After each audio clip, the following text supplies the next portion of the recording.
Hello, everybody, and welcome to the Unfiltered Youth Conference. We're going to be talking to Jonathon Van Maren here today about his new book, Patriots, that he's after authoring. So it's very good to speak to you today, sir. If you could just maybe, to begin, start off telling us a little bit about your background in the pro-life movement, how you got involved, and what made you want to start doing what you do today.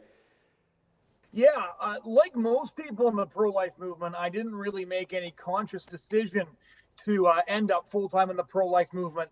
Scott Klusendorf once put it really well. He said, most people don't join the pro-life movement. They feel themselves summoned into it. So for me, it was first year university. One of my professors brought up abortion. He acted like this was a very normal, very good thing. And I realized I didn't know a whole lot about it, even though I grew up in a pro-life home. And so I Googled abortion and I watched a video of a baby being pulled apart with forceps. And honestly, I can still remember it like it was yesterday, even though that was more than 10 years ago. Sometime thereafter, I went through an abortion clinic dumpster with one of my friends, and I actually saw what it looks like when a tiny baby is pulled apart. And to be honest, it's the sight of those babies that both brought me into the pro-life movement, and it's the reason I've never left, because I think it's so important that we don't look at abortion like this sort of abstract issue, like a political football, like one of the many things we care about. Abortion is an act of injustice being perpetrated against real human beings, real tiny helpless babies. That's why I joined the movement, and that's why I think everybody should consider joining. Absolutely. And what would you say to somebody maybe who was where you were back then, maybe a young person who's watching this and they think, you know, this is something I feel very passionately about, but I don't know where to start. What would you say to such a person on their college campus or secondary school or whatever it might be? Well, so first of all, like, I know that it's really scary to bring up an issue like this where there's so many tensions. People can get so angry talking about abortion, but I'll just share with you very briefly the first conversation I ever had about abortion on a campus. I was doing activism, I was doing outreach, and I'd never done it before. I was really, really nervous. And one of the first girls that came up to me, I was standing by a display, and I just said, "What do you think about abortion?" And she kind of stared at me and she said, "Well, I had one 3 weeks ago." And I just froze. I had no idea what to say. And I said, "Well, what do you think of our display then?" I was feeling really terrible. I thought, well, we're going to make her feel really bad. I had no idea what to respond to her. And she just said, "Where were you guys a couple of weeks ago?" And that's when I realized that there are so many people at your high school, on your campus, that will have an abortion or consider an abortion if people like you and I don't just build up the courage to reach out to them and give them information that can actually save a life. I've actually gotten to hold children who were scheduled to be aborted at clinics, but weren't, just because somebody ordinary like me or ordinary like you, decided to build up the courage to reach out to somebody and have that conversation. These conversations can actually save lives, and that should give us all the courage we need to put our best foot forward and to do something that could change the course of the lives of many people in one conversation. That's such a touching story, and it raises the question, what do you think is the biggest barrier to people coming into the pro-life movement and getting more active in it? What do you think is the biggest obstacle that you've had to overcome since you began all of this work? Well, I think the biggest obstacle is that I get that for a lot of people, pro-life activism seems kind of scary. And that's why sometimes maybe don't think about it as activism at first. Just think about having a conversation, because a lot of people will look at different forms of pro-life activism, maybe the huge displays or giving a speech on a stage or something like that, and think, "Oh, I don't know if I could ever do that." Well, just think about this for a minute. Where you've been placed in your peer group with the people you see at work, at school, there are people you can reach that nobody else can reach. And so maybe start with that. Make a commitment to yourself that you're going to talk to a few people about abortion that you know might need to hear about abortion and that would take it from you, that would hear it from you.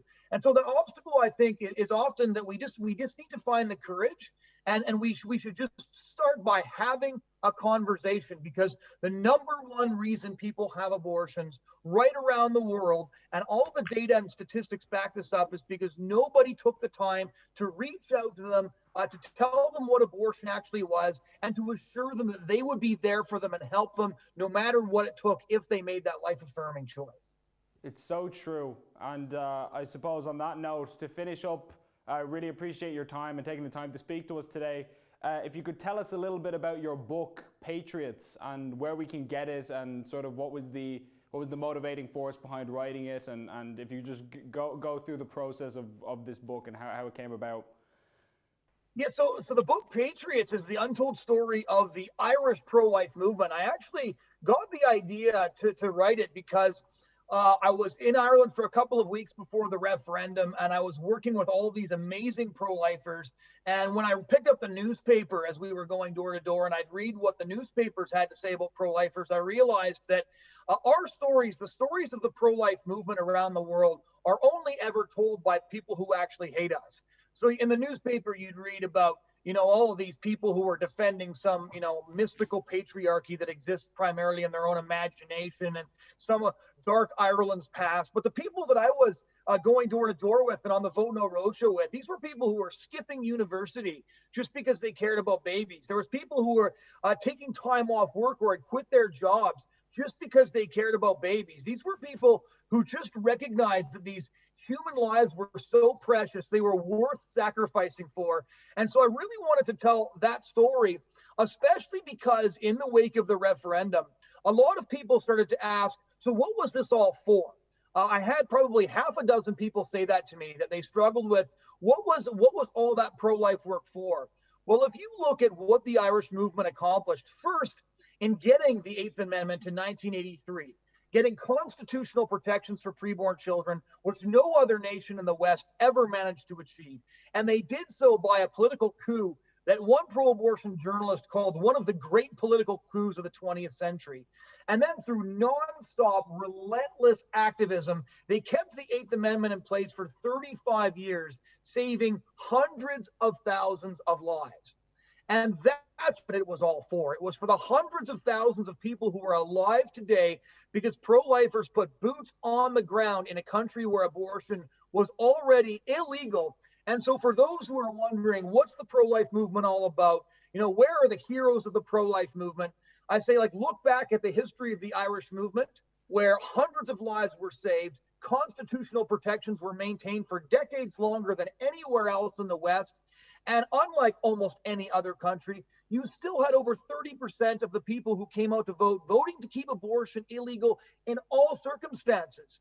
And I know that having lost the Eighth Amendment, it's hard to look on the bright side, but coming from a non-Irish country, 30% of people voting to keep abortion illegal is an absolutely tremendous base to work from. And so I really wanted to answer the question, what was all of it for? And take a look at the history of the movement, because if not only my generation can learn from this, but pro-lifers right around the world can learn from this. So I interviewed Irish pro-lifers who'd been in the movement for decades. I interviewed the people I went on the Vote No Roadshow with, and the stories they told me were just really, really incredible. I feel privileged to have been able to talk to all of these people. The Irish movement really is something special, and I can say that as an outsider, and I don't need to feign humility because I can talk about the people that I met and discuss just how phenomenal what they did was. So for anybody who's considering joining the pro-life movement, honestly, the Irish movement is just extraordinary. If you haven't joined the movement yet, you should really consider it. You should get active. Hundreds of thousands of lives were saved, and you have the opportunity to be part of that movement, to save lives yourselves, to be part of this beautiful history and part of this beautiful legacy. And if you want to read that story, you can purchase your own copy of the book at Life Institute, lifeinstitute.net. The book is available there.